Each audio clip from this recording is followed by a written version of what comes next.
Hello, Blake. Hi. Hi, I'm one of our regulars. Yes. So what did you play today? I played Mekk-Knight Orcust Trap. Shout out to Cameron Loreno. He recently got some success with this deck.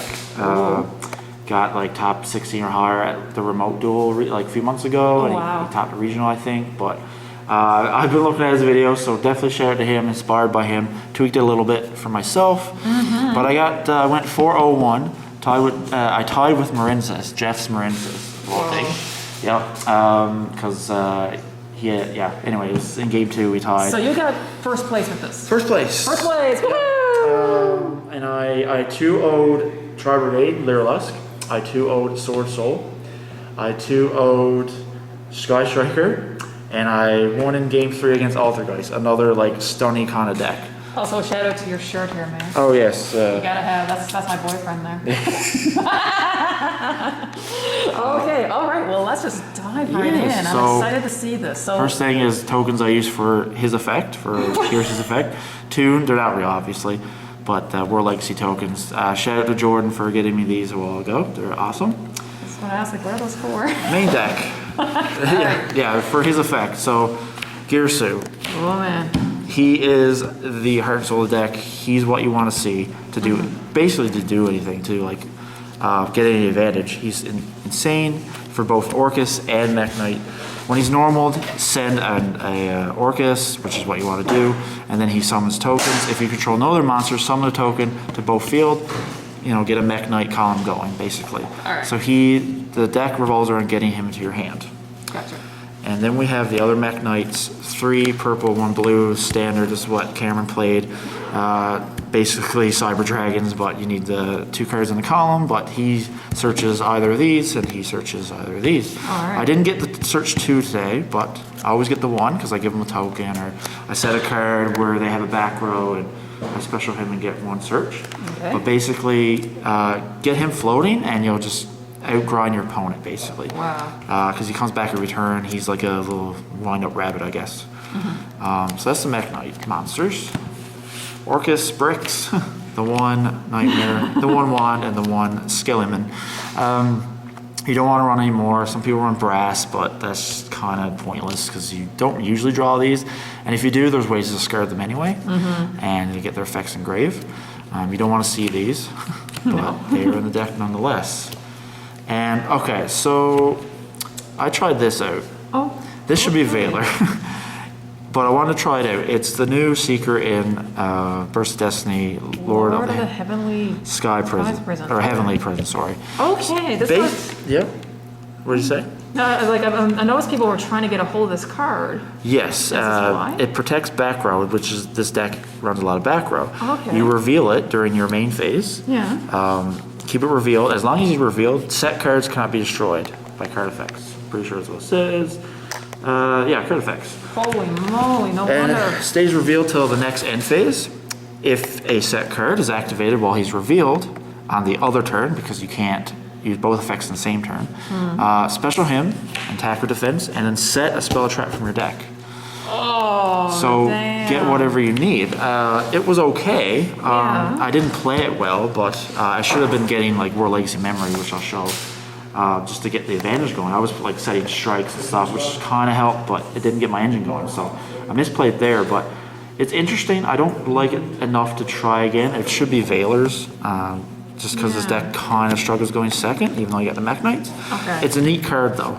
And it's a 3,000 attack defense blocker if you do get his effect.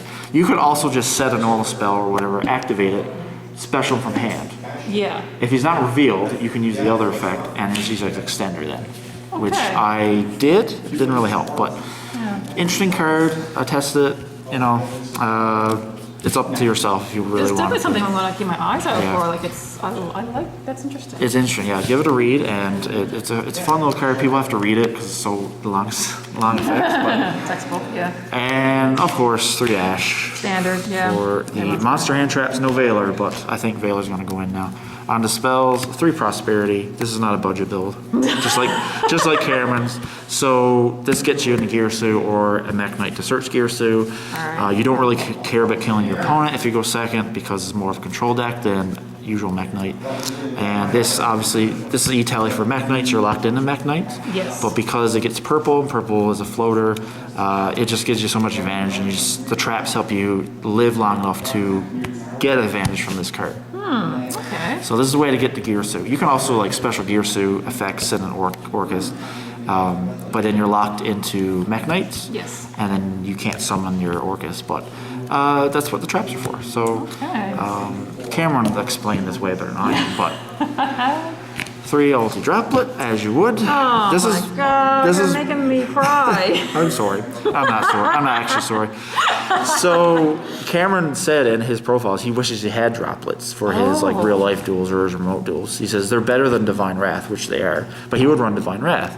I didn't have Divine Wrath, so I had droplets. So well, there you go. It worked out. it worked out. Like it gets rid of or bricks in your hand to utilize, get them engraved, get their grave effects like Nightmare, and any like dead spells. Like if you draw 2 prosperity, get rid of, activate prosperity, get rid of prosperity, get rid of the extra prosperity. Like this card's usually always live and can like negate the whole field, and it like helped me beat Sword Soul. I 2-0'd Sword Soul with this. So yeah, and it's good going first or second, and you generate advantage going first with Gear Suit, so you have lots of cost for this.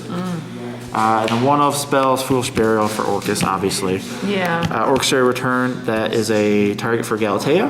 Yep. Just the one, I thought of it too clunky for sure, but I went back to 1, tried and true, it was perfect. And it gets rid of your dead cards, basically. And the other target for Galatea, of course, Crescendo. This, like, wait till your opponent puts resources in, or like a normal summon, and they activate the effect, negate it, and then they can't. If it stops the turn, they stop the turn. Like this card's just broke, and you can search. You can also search Gear Suit with it if you want to.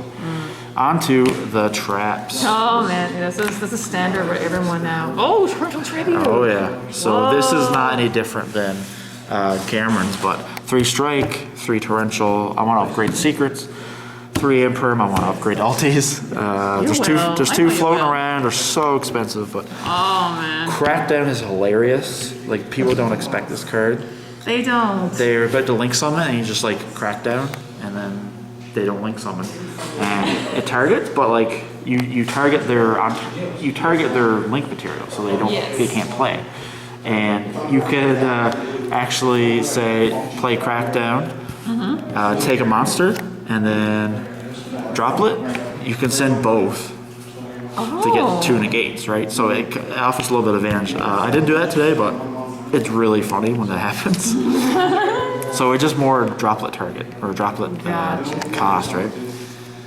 So that was a little funny thing I didn't do, but I would have liked to do. That's the traps. I think the only thing I change about the main deck is the Heavenly Prison guy playing Veilers. But I digress. 3 ulti Galatea. And 2 ulti Ding. That is standard. That's what Cameron played. He thought about a third. I don't think I thought about a third. You don't need a third. You can bring him back with Skeleton and just like, if you're summoning him a second time, you're probably winning. So that's the Orcust extra deck. You need this for the token they make with Gear Suit. Oh, okay. Because she takes effect monsters, so you need that. IP, because it's dark, it's IP, unicorns in here. This is you don't get a card back with this effect, but you discard your brick that you need engraved to activate. Okay. That's basically it. But he's prosperity target usually, like her. Unless you open with memory, you probably should get rid of her. Memory, or Legacy Memory Engrave lets her be live, so you can like continue to get advantage, get another memory and stuff. But she sometimes gets prosperity away. Same with him. If I draw the wand, he can discard the wand to get a memory too. So that's why they're in there. Cameron did that too. They were great. Like people forget about his effect that you can't attack, you can't kill him in battle if you're in a different column than him. Okay. You can't do battle damage. So he's in the extra monster zone unless you summon him like right here or something. Then you can't kill him. Wow. So you just get shuffled away. And standard good links, Phoenix and Nightmare. There you go. And the killing cards, Boral Sword, Axis Code, and Zeus, of course. And Zeus. Zeus is so easy. I think against Tri Brigade, like he negated my gear suit, but he negated I think he ashed the mill. Then I just made tokens, made Galtea, made this, attack, made that, effects and everything. That's what that's for. I didn't summon him today. I should have during Sword Soul, against Sword Soul, would have killed him, but I kind of wanted to use Ib, and I had a Galtea, so I couldn't make him. But I think I messed up, and I could have and still won. But him plus Ding is, if you target him, get 3,000 attack, that's 7,900 damage. Jeez. So he had 100 left, but I was able to stop him. So extra deck is pretty perfect, honestly. Okay. Wouldn't change a thing. The only thing is Almirage for to get the column. Okay. But I don't want to take out any of this. Because Access Code and Boar Sword have their advantages. They're both dark. They're both better in certain circumstances. So I'm probably going to keep it the way it is. Side deck. Kamisia, so they're gonna make me go second. So evenly matched. Basically, get rid of the Dragoon or something, get rid of the Striker Link, get rid of anything you want, get rid of everything. Perfect. So aggro deck, I'm going second. I sided all my traps besides Imperm and put in these, as well as a Feather Duster. And Pinkertops, because he's just good. This is signed by who? That is signed by the voice of Mai from the second voice they had for him, I'm pretty sure. Okay. She was at Av Expo a few years ago. So I was like, I'll get Feather Duster. It was banned at the time, so I was like, I'll just get her to sign that. I think it's cool. That's the only Harpy card I would play, so I got her to sign it, right? And this is going second. If I know I'm going first, I choose to go first. 3 Solemn Judgment for Dark Ruler no more. Duster, Storm if they have it, any blowout card. This also stops the normal summon, so they can't do anything if I stop the normal summon usually. I didn't see this. This is iffy because I pay so much life with that and strike. But it's a blowout card. If I stop the turn, I can go out, make Boar Sword kill him kind of thing. That was the theory anyway. Okay. This could have been Red Reboot too, but I have so much going second, I didn't bother. This might need tweaking, obviously. But I liked it that whenever I knew I was going second, I opened at least one of these, evenly, and Kamisia and Lightning Storm. See, your side deck likes you, mine can't stand it. I could side in 10 cards. I will not draw a single one. I sided 11, so there we go. That's the issue. Well, there you go. That's the one more card makes a difference. Yep. So there we go. That's Mekk-Knight Orcust, Blake's version. It's very close to Cameron's version. Inspired by him for sure. He's a great player. But yeah, I love Mekk-Knight, I love Orcust. I finally get to play it. Like I said, I got inspired by Cameron, but I got first place. Pretty happy with that. Don't know if I'm going to be playing OTS, but we'll see. That'll be the big question now. Anyway, thank you so much. Thank you.